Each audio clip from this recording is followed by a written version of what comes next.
In a series filled with ruthless mobsters, brutal betrayals, and bloody showdowns, it's easy to forget that some of the most dangerous figures in The Sopranos never even pulled a trigger. Tony Soprano stands as the show's central antihero, his violent crimes and psychological struggles defining much of the narrative. Yet beneath his reign lies a quieter, more insidious villainy, his wife, Carmela Soprano. Unlike Tony or his mob associates, Carmela doesn't commit murders or orchestrate criminal operations, but her complicity, manipulation, and relentless pursuit of comfort make her one of the show's most devious characters. She is the villain hiding in plain sight, weaponizing her domestic role to maintain her power while avoiding the fallout of her husband's sins. From the moment the audience meets her, Carmela's world is one built on denial. She has known about Tony's mafia ties since long before their marriage, yet she embraces the life they afford her, a luxurious home, a steady flow of wealth, and a seat at the table of suburban respectability. The crimes behind her diamond bracelets and designer handbags never cause her sleepless nights. Instead, she turns a blind eye, shielding herself from the ugly realities of mob life so long as her comforts remain intact. Every time another associate disappears, every accident that removes someone from Tony's path, Carmela knows enough to connect the dots, but chooses silence. In this way, her villainy doesn't come from action but from calculated passivity. Where she does draw the line, interestingly, is Tony's infidelity. His endless affairs are the one aspect of his lifestyle she cannot simply ignore, and even then her outrage is rooted less in morality and more in wounded pride. Carmela's brief attempt to leave Tony, filing for divorce in hopes of securing her share of his assets, crumbles once she realizes that the financial payoff she seeks is unlikely.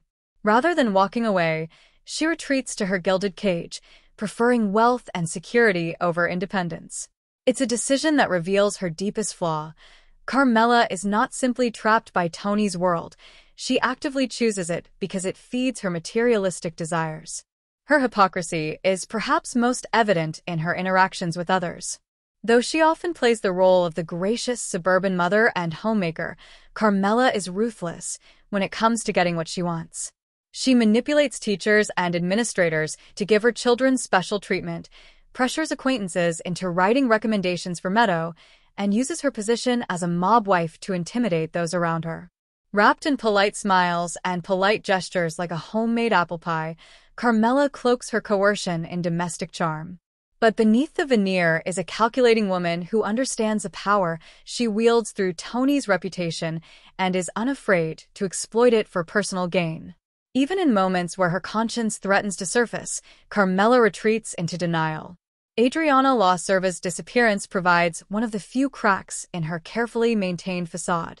When Carmela dreams of Adriana and briefly entertains the possibility that something darker happened to her, she even hires a private investigator. Yet this flicker of moral clarity is short-lived. As soon as Tony helps her resume construction on her dream spec house, Adriana is forgotten.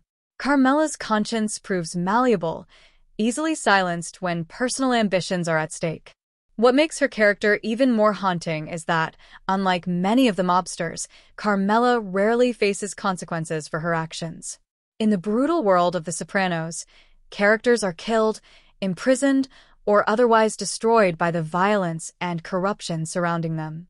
Carmela, however, floats above the wreckage, untouched by the chaos she enables. She benefits from the system without ever getting blood on her hands, embodying a subtler but no less destructive form of villainy.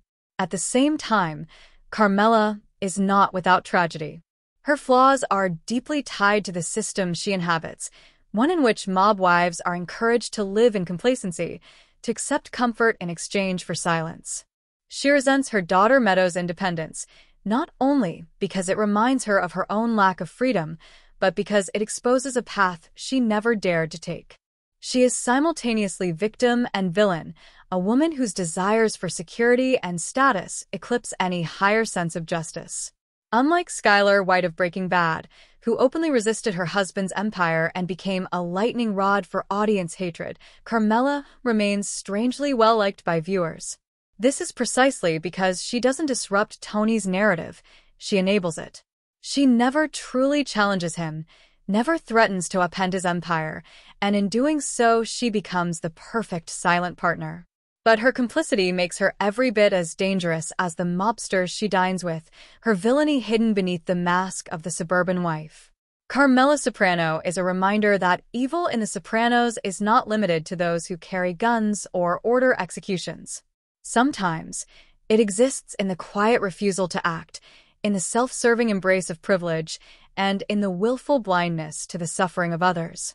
In her smiling silence, Carmela becomes one of the show's most unsettling villains, a predator cloaked in pearls, hiding in plain sight.